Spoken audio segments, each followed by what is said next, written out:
As you all know that we were going through chapter number 1 of class 12 nature and significance of management. Till now what we have discussed, सबसे पहले अपन ने बात किया था कि management जो है वो कौन से वर्ड से आया बेटा, नॉमोस वर्ड से आया है.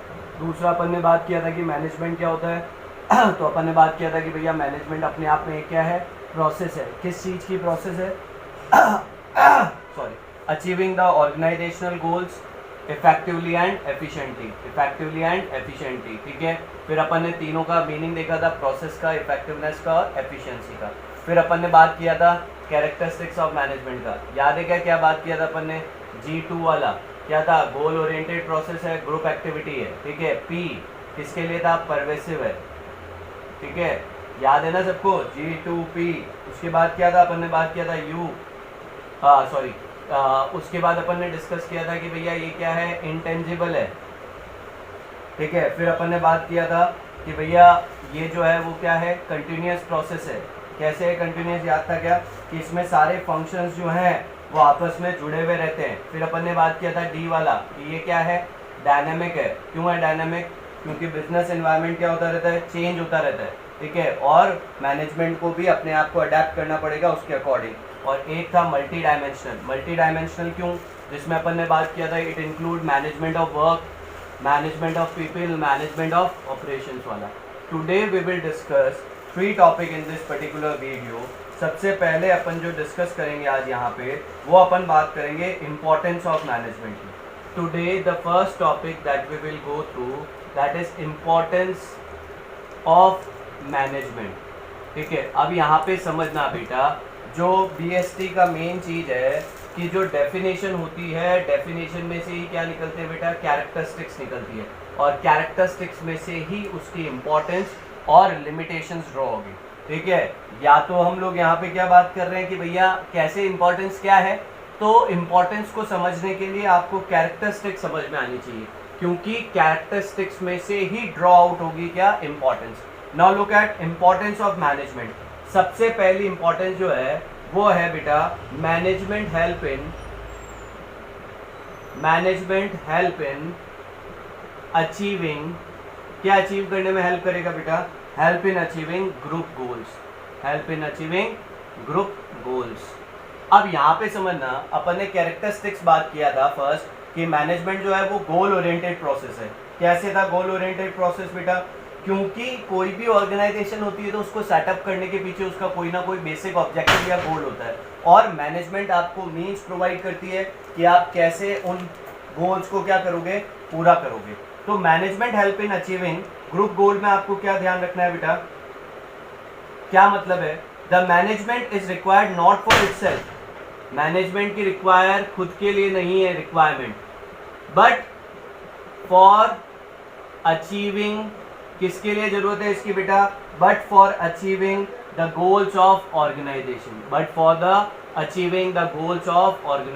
किसके लिए? ऑर्गेनाइजेशन के गोल को पूरा करने के लिए. अब जरूरत कैसे पूरा करता है? तो द मैनेजमेंट का जो काम है वो क्या है कि वो क्या करता है बेटा, एक कॉमन डायरेक्शन प्रोवाइड करेगा. क्या प्रोवाइड करेगा? Common direction. किसको कॉमन डायरेक्शन प्रोवाइड करेगा बेटा? Common direction to individual effort. Common direction to individual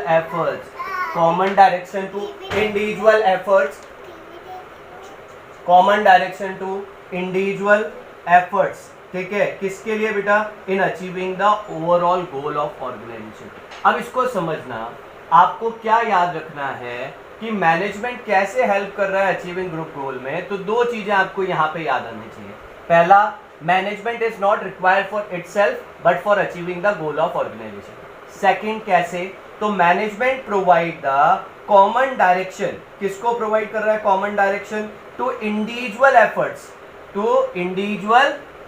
efforts. किसके लिए? To achieve organisational goals. वापस समझना, मैनेजमेंट की पहली इंपॉर्टेंस क्या है? Management help in achieving group goals. कैसे? तो 2 चीजें. पहला, management is not required for itself but for achieving group goal. Management कैसे कर रहा है? तो the task of manager is to provide common direction. ठीक है. किसको? टू द इंडिविजुअल एफर्ट्स ठीक है, किसके लिए? To achieve the overall goal of organisation. ठीक है, याद रह जाएगा क्या, कैसे है? तो मैनेजर का काम है कॉमन डायरेक्शन प्रोवाइड करना, किसको? किसको? इंडिविजुअल एफर्ट्स को, किसके लिए? To achieve the organisational goals. समझ में आया? सेकंड आता है बेटा हमारे लिए importance, management increases efficiency. Management increases efficiency. अच्छा मेरे को बताओ एफिशिएंसी वाला मीनिंग क्या था, याद है क्या? कल अपन ने बात किया था दो चीजें, इफेक्टिवनेस और एफिशिएंसी। इफेक्टिवनेस रिलेटेड होती है किससे? एंड रिजल्ट से, काम पूरा होना चाहिए। और एफिशिएंसी रिलेटेड होती है किससे? मिनिमम कॉस्ट में मैक्सिमम आउटपुट, कम से कम मेहनत करके आपको रिजल्ट अचीव करना है। तो मैनेजमेंट इंक्रीजेज एफिशिएंसी में क्या ध्यान रखना है बेटा?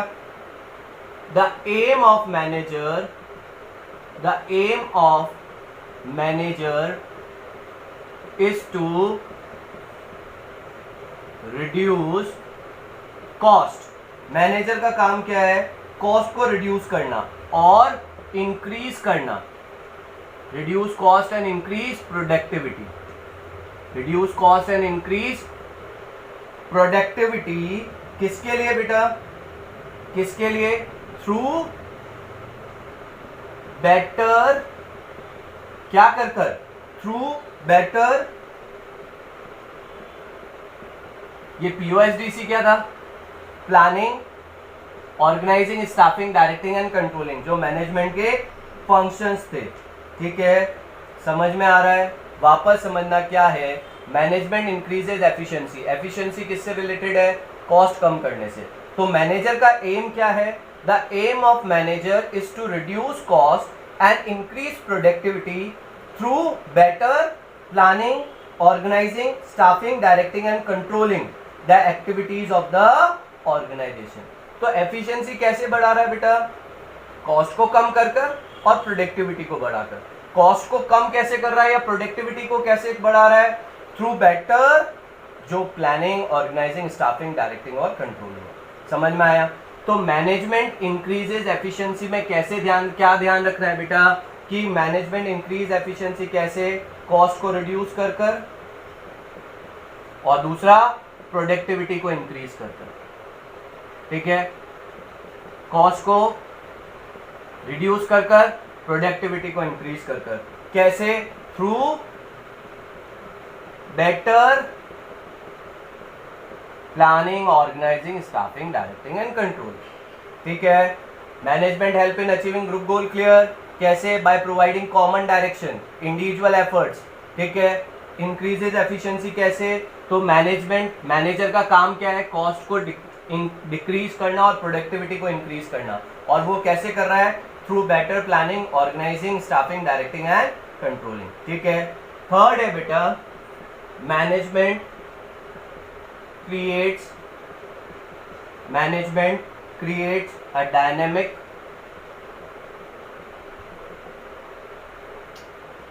ऑर्गेनाइजेशन। कैरेक्टरिस्टिक से मिल रहा है क्या? कैरेक्टरिस्टिक में था एफिशिएंसी बढ़ाना, ग्रुप गोल को अचीव करना, डायनेमिक वाला, याद है क्या? मैनेजमेंट डायनेमिक है। अब management creates a dynamic organisation क्या मतलब है बेटा? तो बिजनेस एनवायरनमेंट जो है, जहां पे बिजनेस ऑपरेट होता है, वो क्या होता रहता है बेटा? कॉन्स्टेंटली चेंज होता रहता है। ठीक है, अब इसके बाद क्या है बेटा? इसमें आपको क्या ध्यान रखना है कि मैनेजर का काम क्या है? मैनेजमेंट का काम क्या है? मैनेजमेंट, ठीक है, हेल्प पीपल टू अडेप्ट किसको अडेप्ट करना बेटा? चेंजेस को। ठीक है, ताकि मैनेजमेंट क्या कर सके? ताकि ऑर्गेनाइजेशन अपनी कॉम्पिटिटिव एज, यानी कि अपने कॉम्पिटिटर से आगे रह सके। अब यहां पे समझना, मैनेजमेंट क्रिएट्स डायनामिक ऑर्गेनाइजेशन कैसे? तो बिजनेस जो ऑपरेट होता है वो इन्वायरमेंट कॉन्स्टेंटली चेंज होता रहता है। बिजनेस इन्वायरमेंट क्या होता रहता है? कॉन्स्टेंटली चेंज होता रहता है। ठीक है, किसकी वजह से? तो इंटरनल फैक्टर्स भी होते हैं, एक्सटर्नल फैक्टर्स भी होते हैं। But management create a dynamic organisation कैसे? तो management help people to adapt to these changes, ताकि ऑर्गेनाइजेशन अपना कॉम्पिटिटिव एज बना सके।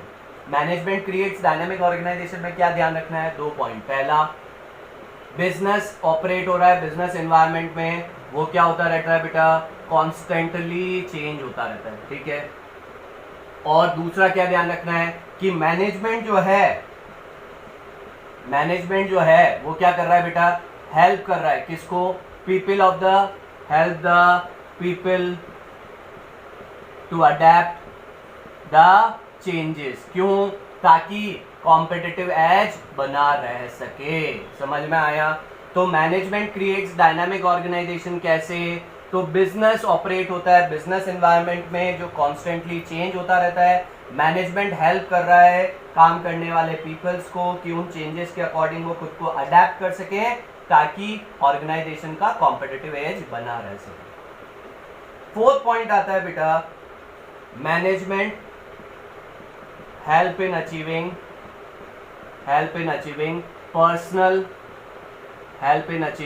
Personal objectives. अब यहां पे समझना कैसे ऑर्गेनाइजेशन में डिफरेंट इंडिविजुअल्स वर्क करते हैं। हर जने का वर्क करने का ऑब्जेक्टिव क्या होता है? अलग अलग होता है, ठीक है। और उनका काम करने का जब ऑब्जेक्टिव अलग अलग है, बट क्योंकि वो एक ऑर्गेनाइजेशन में काम कर रहे हैं, तो मैनेजमेंट को उनको इस तरीके से काम कराना होगा कि ऑर्गेनाइजेशनल गोल भी अचीव हो और उनका पर्सनल ऑब्जेक्टिव भी अचीव हो सके, ठीक है। अब इसमें समझना क्या है। A manager motivates and leads its teams in such a manner that individual members are able to achieve personal goal while contributing to overall organizational objective। यहाँ पे 2 पॉइंट क्या ध्यान रखोगे बेटा? मैनेजर का काम क्या है? मोटिवेट करना। A manager motivate and lead किसको? टू पीपल या इंडिविजुअल या वर्कर्स जो काम कर रहे हैं। क्या? A manager motivate and lead his team या his people, ठीक है, सच ए मैनर कि इंडिविजुअल जो है इस तरीके से लीड करे कि इंडिविजुअल जो है वो एबल हो टू अचीव किसको? Personal objective while contributing to organisational objective.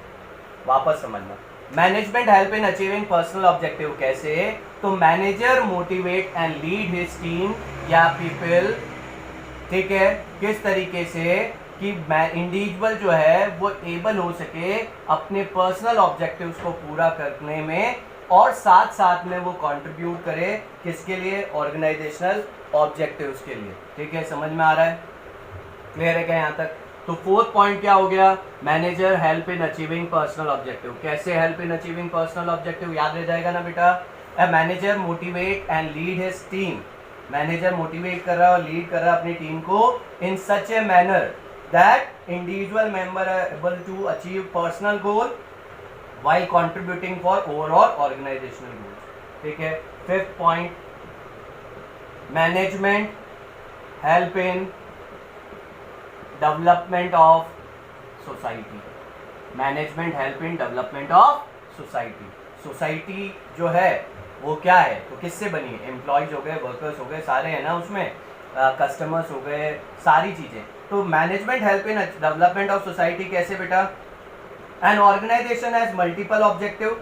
हर ऑर्गेनाइजेशन के मल्टीपल ऑब्जेक्टिव होते हैं to serve the purpose of different group, ठीक है। और साथ में वो क्या कर रहा है बेटा? साथ में क्या कर रहा है कि जब वो, चाहे वो ऑर्गेनाइजेशनल ऑब्जेक्टिव हो, चाहे वो इंडिविजुअल ऑब्जेक्टिव वर्कर्स का हो, चाहे सोसाइटी का ऑब्जेक्टिव हो, जब उनको फुलफिल कर रहा है तो अल्टीमेटली वो हेल्प कर रहा है किसमें बेटा? डेवलपमेंट ऑफ सोसाइटी में। तो इंपॉर्टेंस ऑफ मैनेजमेंट कितनी है? ये 5 है। पहला, help in achieving group goal, याद रह जाएगा कैसे था? Help in achieving group goal में क्या था बेटा? ठीक है। दूसरा क्या है? मैनेजमेंट इंक्रीजेस एफिशिएंसी, कैसे? कॉस्ट को रिड्यूस करना, प्रोडक्टिविटी को बढ़ाना, कैसे? Through better planning, organising, staffing, directing and control. Management creates dynamic organisation में 2 पॉइंट क्या थे कि बिजनेस एनवायरनमेंट क्या होता रहता है? कॉन्स्टेंटली चेंज होता रहता है, ठीक है। और मैनेजमेंट का काम क्या है, वर्कर्स को अडेप्ट कराना उन चेंजेस को के लिए, ताकि जो है ऑब्जेक्टिव्स अचीव हो सके। पर्सनल ऑब्जेक्टिव पूरा कर रहा है और help in development of society. So ये हमारे लिए पहला टॉपिक आज का हुआ, importance of management. Is it clear बेटा? अब अपन बात करते हैं एक क्रूशियल टॉपिक की, वो है बेटा objectives of management. Objectives of management याद रखना, एग्जाम पॉइंट ऑफ व्यू से इंपॉर्टेंट टॉपिक है, क्वेश्चन आता ही आता है। ऑब्जेक्टिव्स का मतलब क्या होता है? एंड, टारगेट, गोल जो है वो आपका क्या होगा, ऑब्जेक्टिव्स है। तो ऑब्जेक्टिव्स ऑफ मैनेजमेंट का मतलब क्या है बेटा? तो यहाँ 3 तरह के ऑब्जेक्टिव हैं। पहला ऑब्जेक्टिव आता है बेटा ऑर्गेनाइजेशनल ऑब्जेक्टिव। क्या आता है? Organisational objective. दूसरा हमारे लिए आता है बेटा पर्सनल ऑब्जेक्टिव। क्या आता है बेटा? पर्सनल ऑब्जेक्टिव, ठीक है। और तीसरा जो हमारे लिए आएगा बेटा वो आता है सोशल ऑब्जेक्टिव, ठीक है। वापस समझो, तो ऑब्जेक्टिव ऑफ मैनेजमेंट कितने हैं? 3, ऑर्गेनाइजेशनल ऑब्जेक्टिव, पर्सनल ऑब्जेक्टिव और social objective. Objective of management कितने हैं बेटा? 3। कौन कौन से? ऑर्गेनाइजेशनल, पर्सनल और सोशल।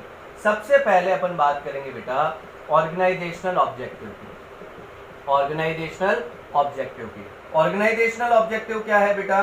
तो आपको यहाँ पे डायरेक्टली ये ध्यान रखना है कि organisational objective are of 3 type. वो कौन कौन से हैं? तो पहला ऑब्जेक्टिव है सर्वाइवल, दूसरा हमारे लिए है बेटा प्रॉफिट, और तीसरा जो है वो है ग्रोथ।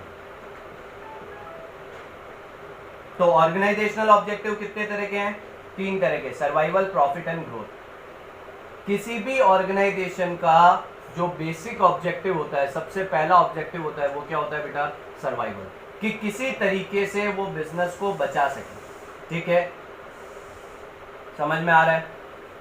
Basic objective survival. और सर्वाइवल के लिए क्या जरूरी है बेटा? आपको यहाँ पे ध्यान रखना है कि इतना तो रेवेन्यू कम से कम कमाओ कि आपकी कॉस्ट के बराबर हो।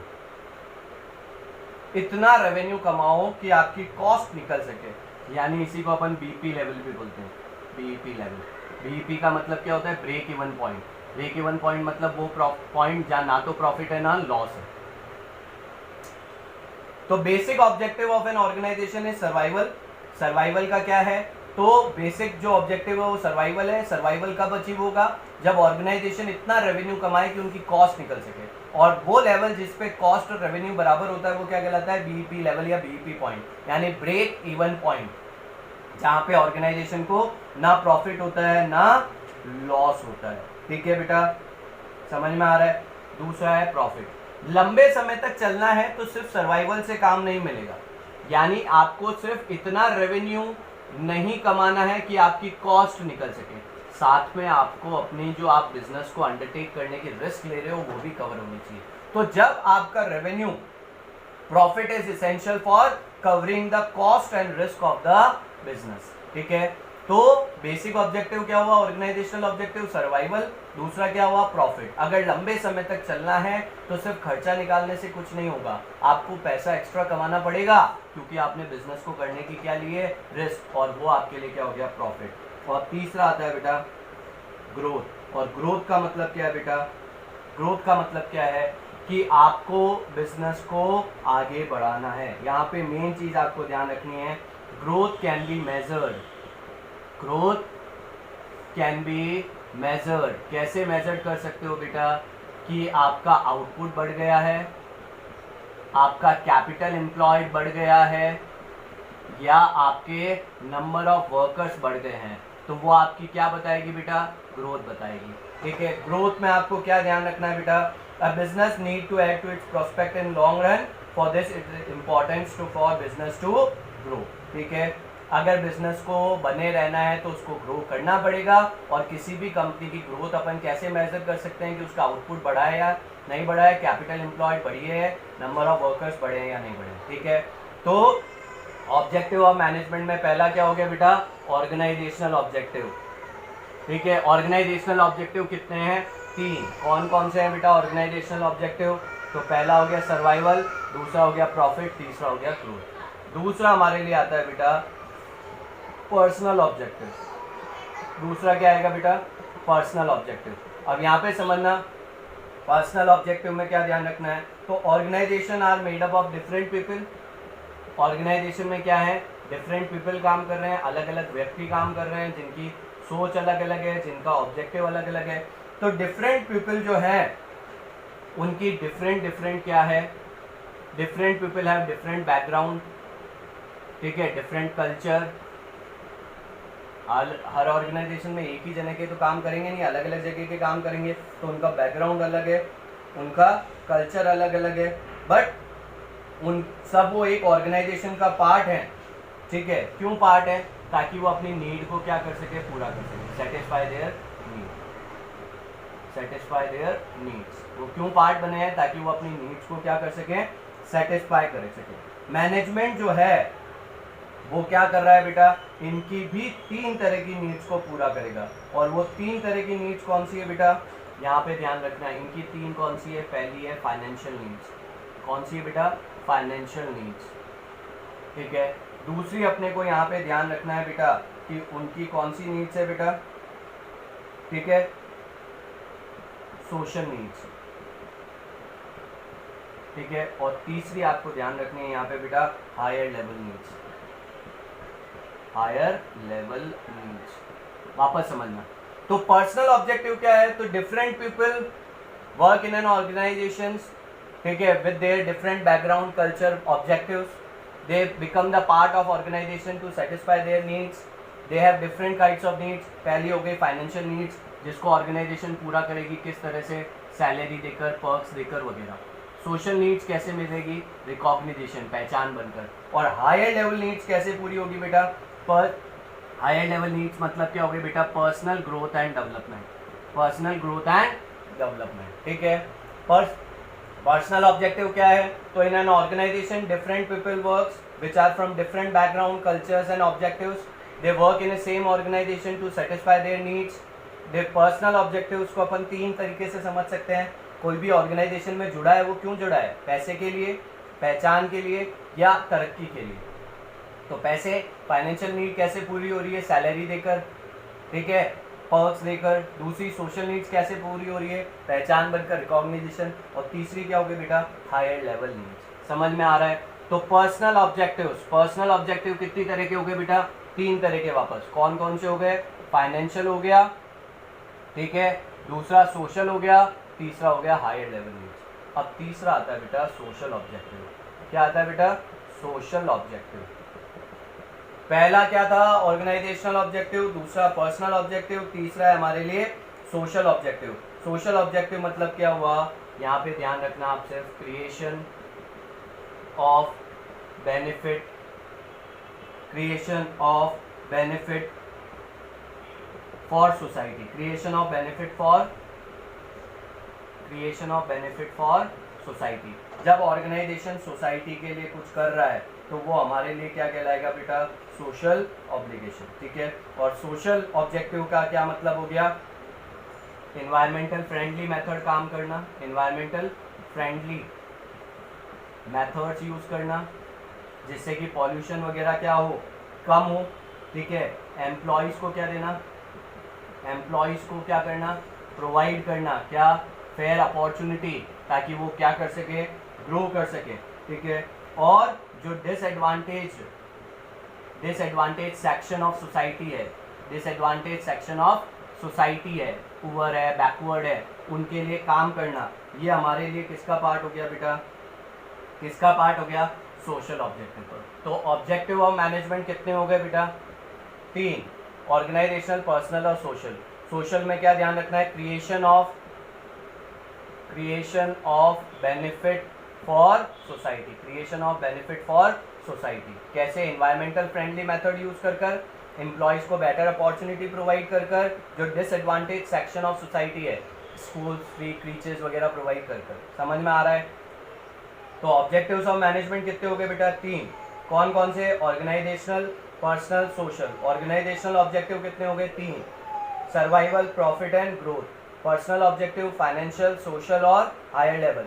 और सोशल ऑब्जेक्टिव मतलब creation of benefit for society. समझ में आ रहा है बेटा, पक्का। पहला टॉपिक आज का हुआ इंपॉर्टेंस ऑफ मैनेजमेंट। दूसरा हमारे लिए हो गया किसका बेटा, ऑब्जेक्टिव्स ऑफ मैनेजमेंट। और तीसरा और क्रूशियल पार्ट आज डिस्कस करेंगे अपन बेटा, level of management. Level of management, और लेवल ऑफ मैनेजमेंट में आपको क्या ध्यान रखना है कि यहाँ पे कौन कौन सा लेवल होता है बेटा, टॉप लेवल, मिडिल लेवल, और तीसरा होता है ऑपरेशनल लेवल, ऑपरेशनल या लोअर लेवल। अच्छा, वर्कर कौन से लेवल में आएंगे, तो worker never comes in level of management. Worker ना तो मैनेजमेंट का पार्ट नहीं है, ठीक है। अब ध्यान रखना है यहाँ पे आपको मेन चीज़ क्या ध्यान रखनी है बेटा, कि कितने लेवल ऑफ मैनेजमेंट है, टॉप, मिडिल और लोअर। टॉप लेवल में आपको क्या ध्यान रखना है कि यहाँ पे आपको दो चीज़ें ध्यान रखनी है। एक याद रखना है कंसिस्ट और देयर ड्यूटीज। कंसिस्ट मतलब कौन कौन आएगा और उनका क्या वर्क होगा। तो टॉप लेवल में कौन आएगा, तो टॉप लेवल में आ गए बेटा senior most executive. Senior most executive यानी कि हो गए हमारे लिए सीईओ वगैरह हो गए, सीएफओ हो गया, डायरेक्टर्स हो गए, वो किसका पार्ट हो गया, टॉप लेवल का, ठीक है। सीनियर मोस्ट एग्जीक्यूटिव हो गए, ठीक है, चेयरमैन हो गए, सीएफओ हो गए, प्रेसिडेंट हो गए, वो हमारे लिए किसका पार्ट हो गया बेटा, टॉप लेवल का। समझ में आ रहा है बेटा। और इनका बेसिक टास्क क्या है, इनका बेसिक काम क्या है, ठीक है, कोऑर्डिनेट करना, कोऑर्डिनेट करना किसको, activities, activities of different department, activities of different department to achieve organisational क्या जो गोल्स हैं, ओवरऑल ऑब्जेक्टिव्स हैं किसका, ऑर्गेनाइजेशन का, उसके लिए काम करना। ये किसका काम हो गया, टॉप लेवल का, ठीक है। और in this we have discussed till now कि टॉप लेवल जो है, ठीक है, उसका काम क्या होता है, उसमें कौन कौन आता है, ठीक है। टॉप लेवल मैनेजमेंट में बोर्ड ऑफ डायरेक्टर, सीईओ वगैरह आते हैं, उनका काम क्या होता है, overall welfare and survival of organisation को इंश्योर करना। अब अपन बात करते हैं सेकेंड लेवल पे, जो आते हैं बेटा हमारे लिए middle level management. Middle level management में कौन आता है बेटा, तो मिडिल लेवल मैनेजमेंट इंक्लूड, ठीक है, मैनेजर्स हो गए, डिपार्टमेंटल हेड्स हो गए, वो हमारे लिए किस में आते हैं बेटा, मिडिल लेवल में। और मिडिल लेवल मैनेजमेंट जो है उसका काम होता है बेटा to control and implement, control and implement the plans, control and implements the plans and strategy. Plans and strategy जो टॉप मैनेजमेंट ने बनाई है, ठीक है, उनको कंट्रोल और इम्प्लीमेंट करना किसका काम होता है बेटा, मिडिल लेवल मैनेजमेंट का, ठीक है। तो the middle level management include managers and all that. उनका काम क्या है बेटा हमारे लिए, जो भी टॉप मैनेजमेंट ने पॉलिसीज़ बनाई हैं उनको इम्प्लीमेंट और कंट्रोल करना, ठीक है। तो मिडिल लेवल मैनेजमेंट क्लियर है क्या बेटा, ठीक है। उसके बाद आता है हमारे लिए लोअर लेवल मैनेजमेंट।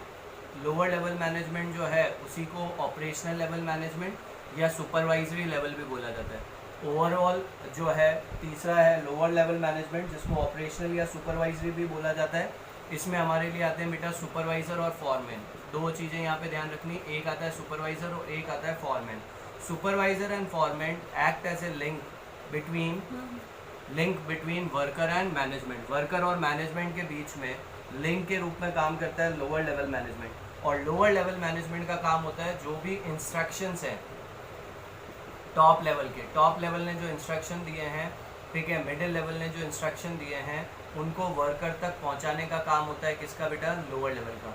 और वर्कर्स के जो भी हम लोग अगर बात करें कि वर्कर्स के जो भी सजेशंस हैं, ठीक है, वर्कर्स के जो भी सजेशंस हैं या ग्रीवेंसेस हैं उनको मैनेजमेंट तक लोअर या मिडिल या टॉप तक पहुंचाने का काम भी किसका होता है बेटा, लोअर लेवल मैनेजमेंट का, ठीक है।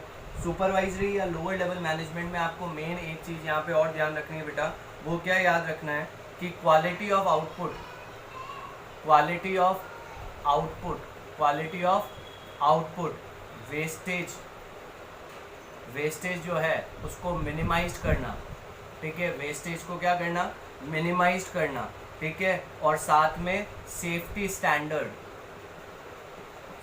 स्टैंडर्ड को फुलफिल करना, ये किसका काम है, लोअर लेवल मैनेजमेंट का। तो लोअर लेवल का काम क्या हो गया, क्वालिटी ऑफ आउटपुट को मेंटेन करना, वेस्टेज को मिनिमाइज करना, और जो सेफ्टी स्टैंडर्ड है वो देखना कि वो फुलफिल हो रहे हैं या नहीं हो रहे हैं, क्वालिटी ऑफ, ठीक है बेटा, क्लियर है क्या।